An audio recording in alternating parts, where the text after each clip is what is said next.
Hi all. അപ്പോൾ ഇന്ന് നമുക്ക് നമ്മുടെ വീടിൻ്റെ അടുത്തുള്ളൊരു ഉത്സവമായിരുന്നു കേട്ടോ. അപ്പോൾ നമ്മൾ രാവിലെ എണീറ്റ് വെള്ളയപ്പമൊക്കെ ഉണ്ടാക്കാമെന്ന് വിചാരിച്ചു. വെള്ളയപ്പവും മുട്ടക്കറി ആയിരുന്നു കേട്ടോ. ഞാൻ കറിയൊക്കെ കാണിക്കാൻ മറന്നുപോയി. വെള്ളയപ്പമൊക്കെ ഞാൻ അതേ പൂ പോലൊക്കെ ഉണ്ടാക്കാൻ ശ്രമിച്ചിട്ട് വെച്ചിട്ടുണ്ടേ. അപ്പോൾ അതേ കറിയൊക്കെ ഉണ്ടാക്കിയിരുന്നു. കഴിക്കണമൊക്കെ എടുക്കാൻ മറക്കും. അങ്ങനെയാണ് ഇപ്പം എൻ്റെ ഒരു ഇത്. ഇടയ്ക്കിടയ്ക്ക് ഇങ്ങനെ മറവി വരും കേട്ടോ.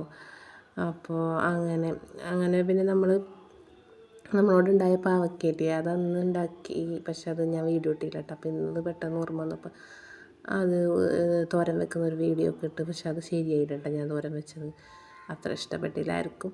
എന്നാലും ഞാൻ കയറിയപ്പോഴൊക്കെ ട്രൈ ചെയ്യും. അല്ല, നമുക്ക് ചില സമയത്ത് നമ്മൾ വെക്കുന്ന ടേസ്റ്റ് ഉണ്ടാവും, ചിലപ്പോൾ ടേസ്റ്റ് ഉണ്ടാവില്ലല്ലോ.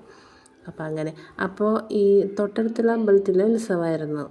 പിറ്റത്തെ ദിവസം നമ്മുടെ ഉത്സവമാണ് കേട്ടോ, നമ്മുടെ തട്ടകത്ത് ക്ഷേത്രത്തിൽ. അപ്പോൾ നമ്മൾ അതിന് വേണ്ടി ഉണ്ണിയപ്പമൊക്കെ ഉണ്ടാക്കുന്നുണ്ട്. നമ്മുടെ വീട്ടിൽ എല്ലാ വിരുന്നേരൊക്കെ വരുമല്ലോ. അപ്പോൾ അതിന് വേണ്ടിയിട്ട് നമ്മൾ അപ്പമൊക്കെ ഉണ്ടാക്കുന്നുണ്ടായിരുന്നു കേട്ടോ. അപ്പം അമ്മ അതിന് വേണ്ടിയിട്ട് ഗ്ലാസ്സൊക്കെ എടുത്തിട്ടാണ് ഇതിലിങ്ങനെ ഒഴിക്കണം. അങ്ങനെയൊക്കെ ഞാൻ ഇതുവരെ ഉണ്ടാക്കിയിട്ടില്ല കേട്ടോ. എനിക്ക് ഭയങ്കര പേടിയാണ്. ഉണ്ടാക്കാൻ ആഗ്രഹമുണ്ട്, പക്ഷേ പേടിയുമാണ്. അപ്പോൾ നമുക്ക് കഴിക്കാൻ വേണ്ടിയൊക്കെ അമ്മ മാറ്റി വെച്ചിട്ട്. അപ്പോൾ എല്ലാ പ്രാവശ്യം ഉണ്ടാക്കുമ്പോൾ ചെറുതായിട്ട് ഇങ്ങനെ ബലം പിടിച്ച പോലെയൊക്കെ ഉണ്ടാവും. ഇപ്രാവശ്യം നല്ല സോഫ്റ്റായിട്ടൊക്കെ വന്നിട്ടുണ്ട് കേട്ടോ.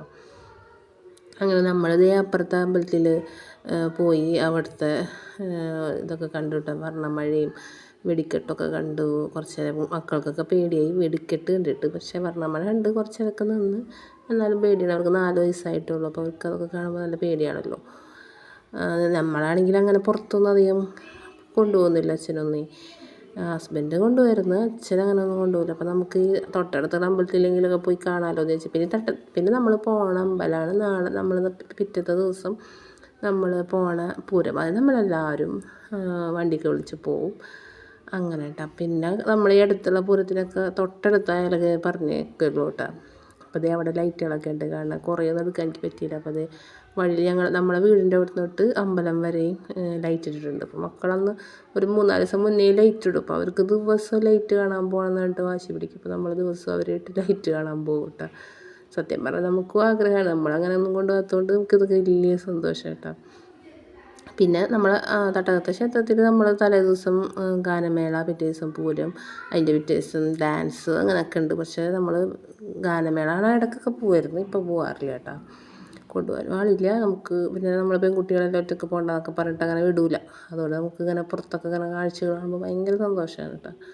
അതുപോലെ തന്നെ അതിൻ്റെ അപ്പുറം കേട്ടോ മക്കൾ. അപ്പോൾ പിറ്റേ ദിവസം നമ്മുടെ ഉത്സവത്തിന് വന്നിട്ടുണ്ട്. അതിൻ്റെ തിളപ്പാട്ട് ഇവിടെ 2 കിടന്ന് കാണിക്കുന്നത്.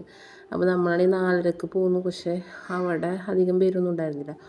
ഒരു 5:30 കഴിഞ്ഞോടുകൂടി ഒരുപാട് പേരങ്ങോട്ട് വന്നു. പിന്നെ വെടിക്കെട്ടും വർണ്ണമഴയൊക്കെ കാണാനായിട്ട് ആൾക്കാരെ തിക്കും തിരക്കും.